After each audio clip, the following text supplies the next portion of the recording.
Hello, and welcome back. Christine E. Schulze here, your favorite Elvish author, as well as the incredible Isaac. Most incredible.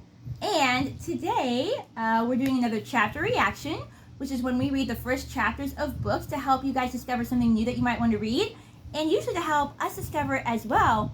But today, I'm actually helping him discover something new that he definitely wants to read because it's one of the books that I have written and published called Lily in the Snow. Now, this book, as you can see, is part of the Amelian Legends. This is a collection of books that are all set within the same fantastic universe, but that can be read in any order. You've read a lot of them. You can vouch for the fact that they're all different stories in different kingdoms about different characters. You might notice little crossovers of places you've been to before, or maybe characters that you've encountered before, but they're all completely separate, can be read in any order. And so we're gonna dive in, strap on your elf ears, and get ready to listen to Lily in the Snow. Per usual, we want to go ahead and start with the blurb, and the blurb says, 4 tales of elemental beings weave together to craft this whimsical anthology of magic, adventure, and romance. And then we have a little description of each of the 4 stories that are in the book. Cool. The first is Lily in the Snow. Micah Schist, a rock elemental, has lived all her life in the mountains with Pearson, her melancholy guardian. When Jewett, an earth elemental, visits their cave, Micah's world is turned upside down, as is her heart. She longs for a life outside the cave, and soon, an approaching enemy grants this wish. But even the gentle force of Jewett's world caused Micah to lose her fragile crystals, her life source. Can Micah be saved and live the life she's always dreamed? In story number 2, The Storyteller. Elisa's gift is that of storytelling. She has no problem embellishing the truth now and then. After all, she's never noticed the same consequences that befall the other imps who misuse their gifts. However, through an old friend who mysteriously reappears, she soon rediscovers that the consequences are much more severe than she ever could have imagined. Story number 3, Labyrinth, Heart of Stone. Gargoyles, druids, haughty dragon fairies, a seductive Noelani, a mansion housing an endless maze of stairs, and, not to mention, a handsome brooding man made of stone. All these magical elements create the perfectly scandalous tale of Catherine, an earth elemental who sets out seeking freedom and discovers it in the most unexpected ways. And finally, number 4, called Spiral, a coming-of-age tale in which a rock elemental chooses to defy the unjust traditions of her people. Setting out on a journey to save herself and the one she loves, she ends up embarking on a personal journey of self-discovery. Alright, so, I don't know, I was going to just start at the beginning, but do you want to go ahead and pick one of those 4 stories? And this book is different from the Crystal Rings or the Chronicles of the Mira, which you've read, in that the stories do kind of connect together in some ways. But these stories are all, even though they're all about elemental beings, they're all their own story. They're all separate. So is there one that we should read from to give our readers a look into this book? Let's do Labyrinth. I'm very pleased that you picked Labyrinth. Very pleased indeed. I will say that the Endless Maze of Stairs is actually inspired by the movie Labyrinth, which we're actually going to see tomorrow. They're doing a one-day showing in theaters. And you haven't seen Labyrinth? No, he's seen Pan's Labyrinth, which is really all that matters. But he has not seen Labyrinth, so that should be a good time. So, all right, let's find it. I like all these stories. I would say my favorites, though, are Labyrinth, as well as Lily in the Snow itself. So, good choice. Good choice. I like these are about the elementals. They're always really cool near stories.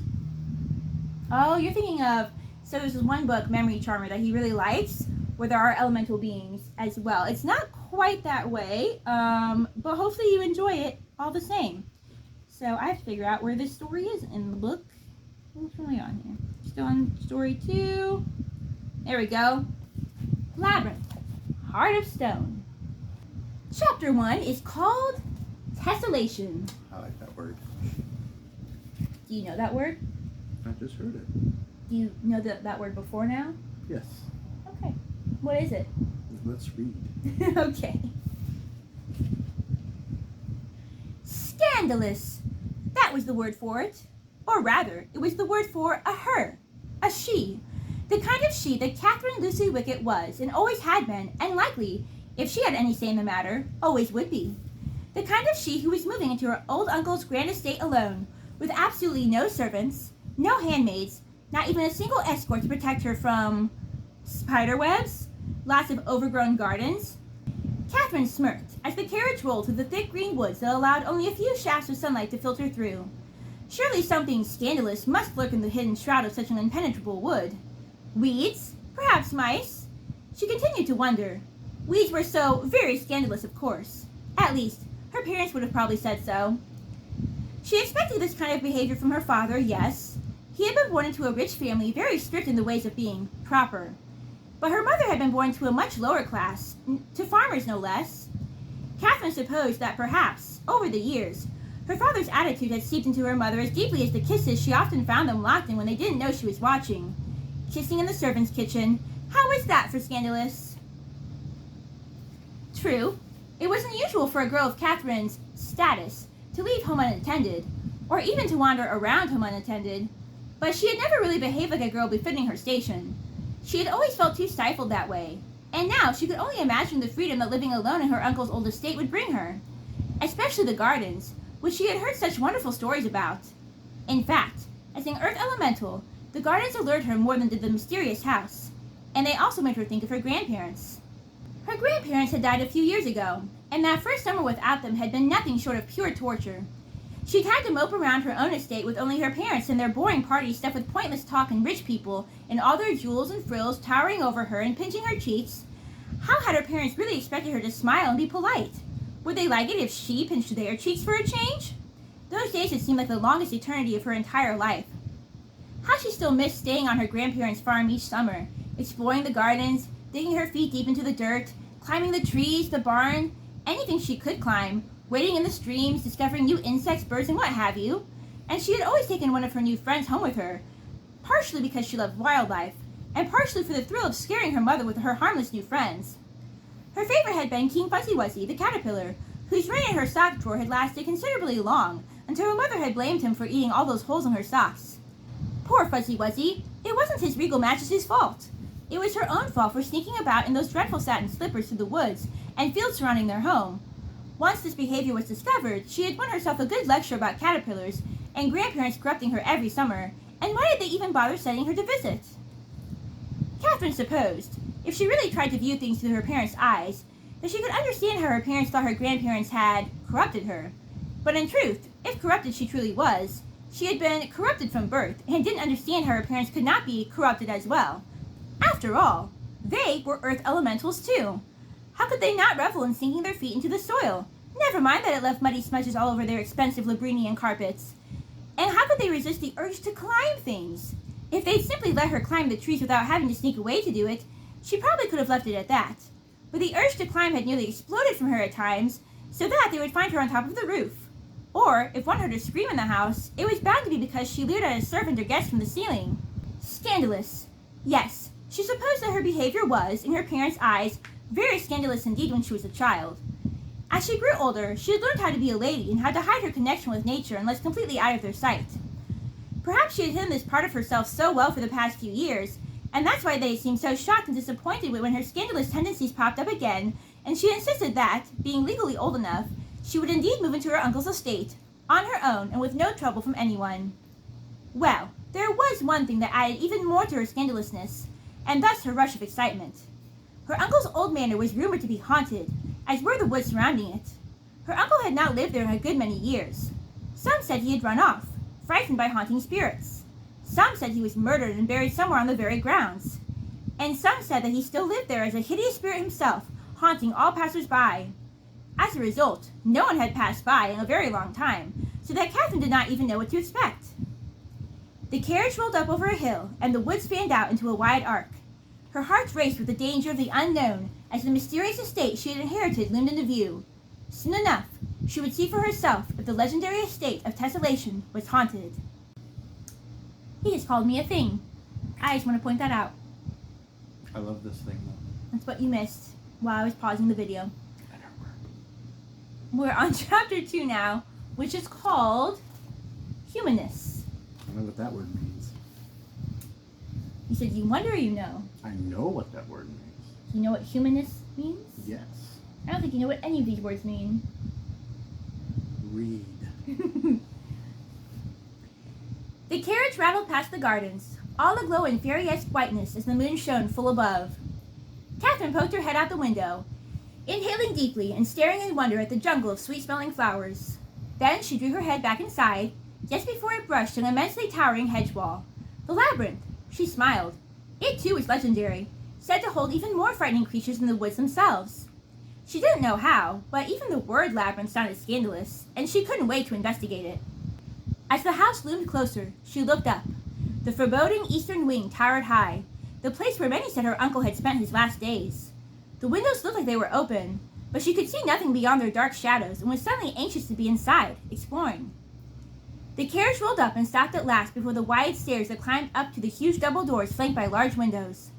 The mansion seemed to house a great deal of windows altogether, and she wondered why her parents' home didn't hold as many. Earth elementals needed good sunlight. No wonder her parents were so uptight. The driver hopped down, helped her from the carriage, and unloaded her 2 bags, one for clothes and one for books. Catherine gazed up with eager curiosity at the mansion, having to bend her neck back almost painfully to see to the top. You needn't bother taking my things inside, thanks. I can manage. You sure? He frowned at her. Your parents will murder me if you're not settled in proper your first night. She smiled at him. Very sure. His glance shifted to the mansion. He narrowed his gaze with clear unease. Fine by me, I guess. He ambled clumsily in his haste back to the carriage. With the crack of a whip, he fled back into the woods far more quickly from Tessellation than he had driven to it. With a look back up at her new home, and as all sounds of the carriage and her previous life floated out of existence, Catherine hefted the 2 bags and climbed up the steps. She took the key from around her neck, praying that her parents had given her the right one. It would be absolutely dreadful if they had planned some nasty trick to get her to come right back home. And then silently thanked Amiel as it clicked, turned, and as the huge door creaked open.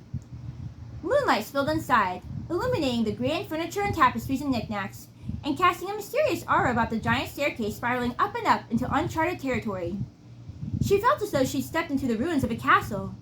And then, stepping back and pressing the door closed behind her, she realized that these ruins were hers. Her own. Her rules. Her life. Her freedom. Whoop! She shouted, dropping the bags and throwing the large pearl comb carelessly from her head, letting her long wispy curls fly freely as she laughed the first real laugh she'd been able to in a long time. She raced through the corridors and up the staircases, tossing aside the gown, the corset, every constricting part of her past life, until she was left with only her simple white underdress and the bloomers underneath.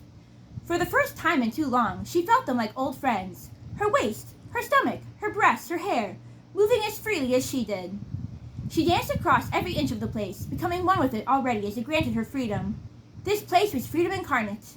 Its freedom flowed into her as her laugh sang everywhere, and as her feet danced everywhere, across carpeted halls, past gilded lamps and beneath gilded chandeliers, past the warning chime of crystal and china, up and up velvet-clad stairs, until at last she could run no more and stopped in a long corridor, opening the huge windows and letting the cool night air refresh her. She walked slowly then, ducking into various rooms, hardly able to decide which and what to explore first. Many of them looked similar. Beds, dressers, books, mirrors, some with toys. She counted 20 bedrooms and wondered if that many people had actually lived in the house, or if most of the bedrooms were for guests.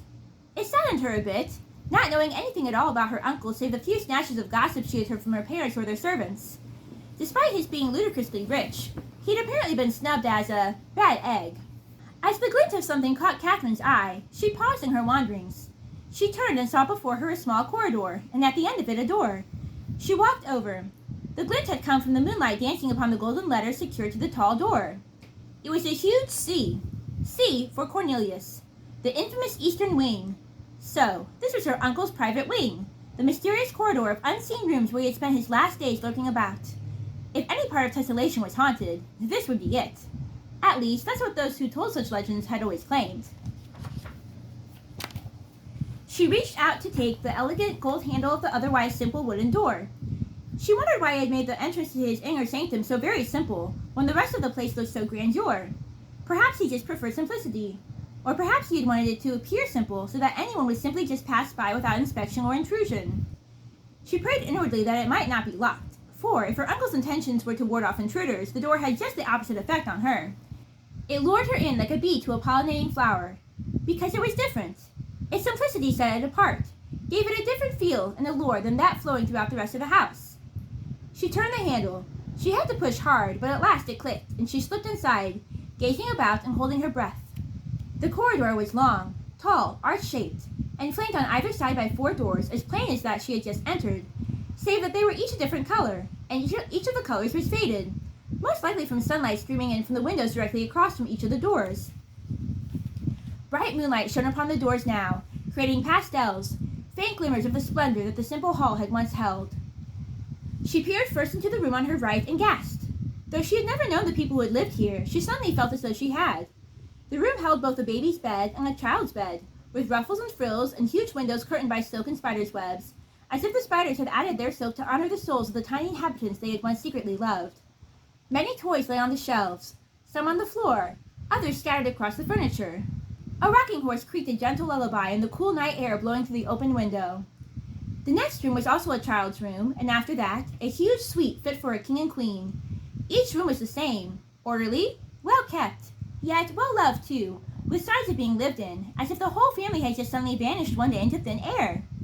But where had they vanished to? She had been told her uncle's wife had died early in their marriage, but the children? She hadn't even known her uncle had children, but whether his or not, children had clearly lived here. The last door on her left was the largest, a pale red that likely once shone a stately vivid crimson. She had to pull its handle hard, and when at last it burst open, she nearly tripped inside but grabbed the door frame with a gasp that echoed throughout the vast room. Then she stared in wonder. It wasn't a bedroom, a sitting room, a bathroom. It was like none of the rooms she had seen, nor like any room she'd ever seen in any house at all. It was a labyrinth of staircases. But that wasn't the sole oddity. What struck her most was that some of the staircases were right side up, while others were upside down, or even sideways and diagonal, or... Her head spun. The staircases all twisted around each other and seemed to connect in some way or other, even as they all seemed to stretch on endlessly. The ceiling and floor were indecipherable. She had read of such a phenomenon and had seen pictures. Endless stairs, they were called, one of those crazy kinds of mazes people were said to get stuck in forever. But why? What purpose would her uncle have had for such a thing? Her bare toes wiggled, itching to step over the threshold and find out.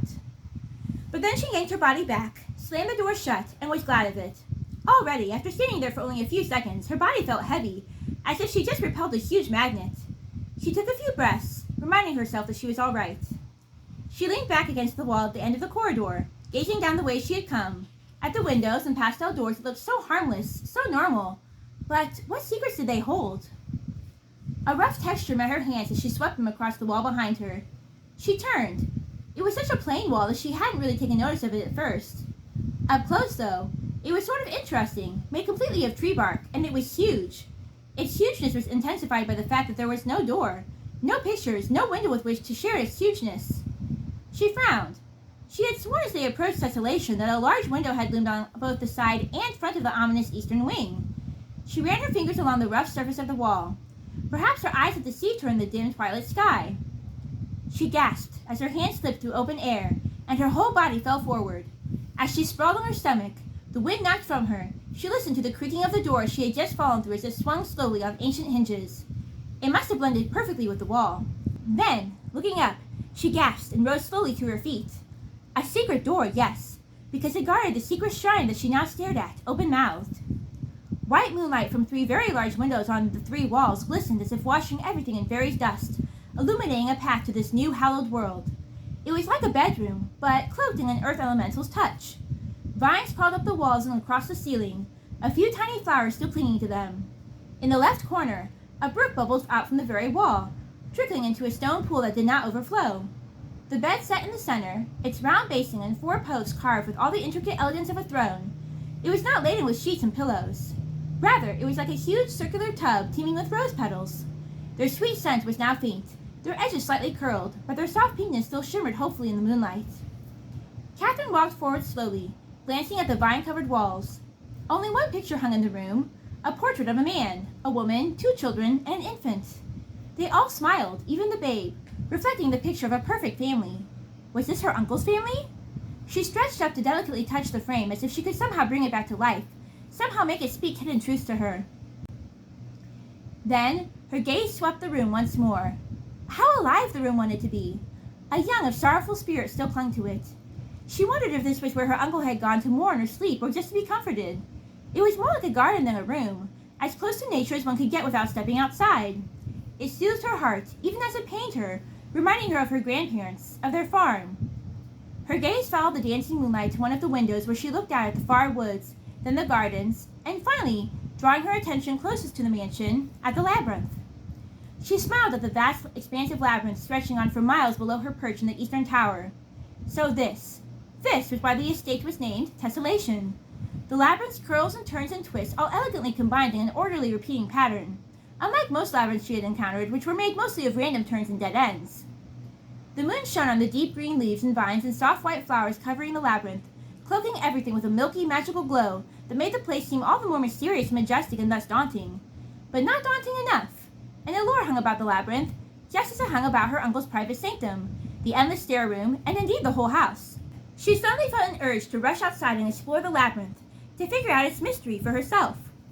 She began to skip toward the door when it dawned on her. She didn't even have to use doors. There was no one to see her, and she didn't really care if they did.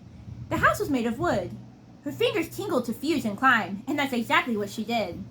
Throwing all sense of etiquette and decorum to the liberating breeze blowing through the window, she crawled out the window feet first. Then, she latched onto the side of the house with both hands and feet, allowing the soothing sensation of the wood to sink deep into every part of her, and began her descent. She leapt from gables and towers to rooftops and walls, laughing and shrieking with the thrill of the wind rushing past her as she flew through the air. At last, she dropped down and stood before the entrance to the labyrinth. She gazed up at its tall walls, at the misty moonlight shining upon its narrow path and beckoning her to explore the strange, unknown course. A slight fear gripped her, but an even greater excitement surpassed that fear. She took a step forward, crossed the threshold into the labyrinth, and suddenly felt as though she had done something irrevocable, as though she had passed into some secret world that only few had ever known. How long had it been since someone else had graced the grounds of the labyrinth? She traced her hands along its walls, tried to keep track of the different curves and paths she took. She could wander the labyrinth all night without minding, but she still wanted to make it through, to prove that she could complete the challenge. The leaves rustled. She stopped short, but then noted her hand upon the wall and laughed to herself. Of course, she'd probably been rustling the leaves this whole time, or else the wind had. There went her imagination, getting ahead of her again. Yet as she walked on, the rustling seemed to intensify. Her fingertips touched the leaves ever so lightly, so the noise could not come from her. She stopped again, and so did the rustling. She walked on, and the fear thudding dully inside her steadily grew. Perhaps she had been foolish to explore the labyrinth alone at night.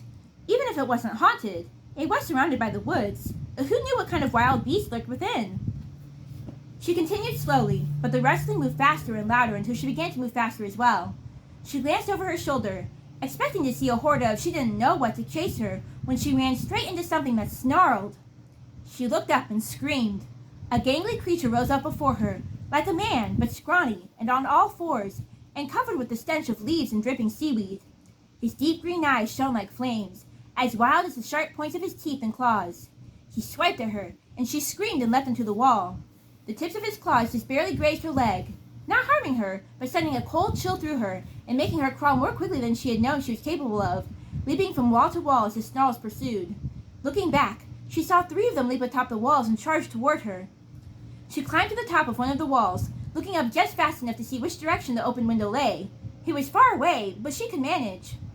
She shrieked as one of them yanked her leg hard and pulled her down. She snatched at the branches and vines of the labyrinth, trying to pull herself back up, but the creature's fingers clamped onto her like iron claws, squeezing the life and feeling out of her flesh. As the creature's stench enveloped her, she began to grow dizzy, and her vision faded. A terrible screech rent the air, making her look up. Something catapulted from the sky toward her. Her vision blurred, and she blinked, trying to make out the figure, but she could only see a dark gray mass, the whites of its eyes narrowed in angry determination. Then she was falling, and screaming again, and the creature screeched shrilly. The next moment, a wild gust of air knocked the wind from her, and her vision blackened for a threatening moment. When she opened her eyes and everything cleared at last, she found herself being carried in the great clawed hands of a creature not much bigger than herself, but terrible to behold. Stone gray skin stretched across thick muscles. Sharp fangs protruded from his large grimace. His ears were shaped like the large wings stretching behind him. A gargoyle! Why, she had seen enough of them along the rooftops of her parents' estate to recognize one. They had only been statues, though she'd always imagined them coming to life and keeping her company. This one was very real, and, based upon her experience in the labyrinth so far, probably meant to eat her. She twisted to get away, but his clutch remained iron tight. As the gargoyle turned into a sharp, downward spiral, Another rush of air nearly knocked her breath away. He slowed just before landing, perching gracefully atop the labyrinth's wall, far from where she had met the other creatures. Still, she wasn't taking chances and squirmed to get away again. His grasp loosened, but still held her too tightly for her to escape. With each passing second, she panicked, and it seemed more difficult to breathe. At last, she kicked him, so hard that he screeched, falling back with a sharp exhale. Her foot throbbed from the hard impact. She caught her breath and then scrambled to get away, but the gargoyle yanked and dragged her toward him. His claws dug in deeply, and she clutched at her leg, crying out from the pain. Then, he abruptly released her and sat beside her, watching as she held her leg. Blood trickled steadily from the wound just beneath her knee. She inhaled deeply, focusing not to pass out from the pain. The gargoyle reached toward her leg. She flinched but didn't move away. Any sudden movement might alarm him into hurting her again, but he didn't so much as hiss at her this time, as if a sudden gentleness stole over him, a gentleness as sweet as his strength had been wild only moments before. He carefully touched one of his claws to her leg and drew one of her drops of blood up close to his face. As he studied the blood, she studied him. Gradually, her fear melted, overtaken by awe. His eyes, suddenly reflecting the same gentleness of his touch, narrowed in deep concentration, as though he searched deep and hard for something he could not comprehend, a memory that he'd understood so long ago but now lay long forgotten. In that moment, it seemed there was an almost humanness about him. Are you under a spell?" she ventured. The gargoyle looked up at her with a moan. Then he wiped her blood on the leaves of the labyrinth with a reluctant glare, as if saying goodbye to an old friend, a friend he could no longer quite remember or understand, and began picking at the leaves, weaving them together. She watched intently, amazed that such a large, strong hand and sharp claws could move so delicately, until at last he created a sort of wrap for her leg. He used some of the leaves to wipe away the rest of her blood, and then, ever so carefully, wound the leaf wrap around the gashes. Then he looked at her, and it was a look that could have broken her heart, if indeed hearts could break. Even the most human face could not have begged greater remorse. He seemed also to search her face for something, as if the human part of him reached out to her human part, trying to figure out what being human even meant, and if he was still one or had ever been one. She inched her hand toward his and carefully rested hers on top. His was cold and hard, its texture rough and gravelly, but she didn't mind, and the deepening sorrow mixed with the strange calm in his eyes told her that he didn't mind her touch either. They sat that way for a while, gazing at the stars. She wished that he could speak to her, but knew that if he could, he would have already. His eyes had already spoken volumes, though she could not understand. At some point, she began to doze in and out of sleep. Then, as the palest orange crept along the fringes of the horizon, something stirred beside her, and she snapped awake. His cold touch had slipped away from her hand, and that absence startled her into wakefulness long enough to see him disappearing over the treetops. She wanted to call after him, but didn't. She knew that if he really was a gargoyle, he must leave her. Dawn would turn his gravelly skin to real stone. She suddenly wished that she could keep him company during his lonely days of still, silent waiting, but perhaps she would see him again tonight, and perhaps then she could unravel more of his mystery. For now, she would go inside and curl up in a bed of soft pink petals to sleep and dream of gargoyles. And that is the end of chapter 2 of Labyrinth, Heart of Stone, one of the stories in Lily in the Snow. Any thoughts, comments? No, I'm very intrigued. Why are you intrigued? Why would she go in there like all alone? That's so brave of her. Just, why not? Big house to yourself? Yeah. You mean going into the labyrinth by yourself? Yeah. At night? Yeah, I probably wouldn't do that. That probably wouldn't be my jam, that's fair. No. Yeah. Did you expect the gargoyle? I was surprised. Yeah? I knew you said it in the blurb, but then I guess I forgot. Fair. Any other thoughts on what's going to happen next? No, I can't wait to keep reading. Yeah, you really can't guess what's going to happen next in this book. It's kind of wild. So you think when you read this for yourself, as you have permission now to do, now that we've done this video, Yes. Are you going to continue with this story, or do you think you're going to go back to the beginning? I have to read that story. Yeah? All right. We might be interested to hear your thoughts in a future video, perhaps. So, on that note, tell us down in the comments what you thought of this reading. If you've read this book, is it a book that you enjoyed? If so, or if not, why? If you're going to give spoilers, please go ahead and give a warning first. And yeah, on that note, happy reading. May you be inspired. And I, and maybe we, will see you in my next video. Toodles! Goodbye!